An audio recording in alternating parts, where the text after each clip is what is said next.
யோவான் எழுதின சுவிசேஷம் 2வது அதிகாரம் முதல் 11 வசனங்களை நீங்க வாசிக்கும் பொழுது அங்கே நீங்க பார்க்கலாம், அங்கே ஒரு சம்பவத்தை குறித்து வேதம் சொல்லுகிறது. இயேசுவானவருடைய முதலாவது ஒரு அற்புதம். என்ன அற்புதம் அது?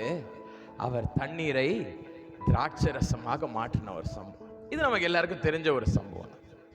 ஸோ இந்த சம்பவத்தில் நீங்க வாசிக்கும் பொழுது அவர் தண்ணீரை திராட்சரசமா மட்டும் மாத்தல. மூல வேதாகமம் சொல்லுகிறது அது எப்படிப்பட்ட ஒரு திராட்சரசமாக மாறினதா, it became the first wine.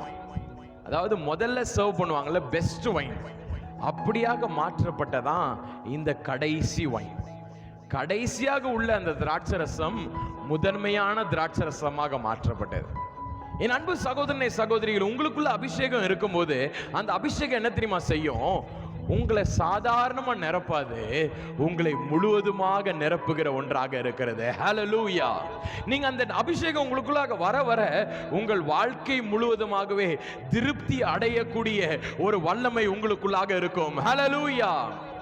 இதுக்கப்புறம் எனக்கு ஏதாவது தேவை அப்படின்னு உங்களுக்கு இருக்கவே இருக்காது. முழுவதுமாக நீங்கள் திருப்தி அடைவீர்கள். ஹல்லேலூயா.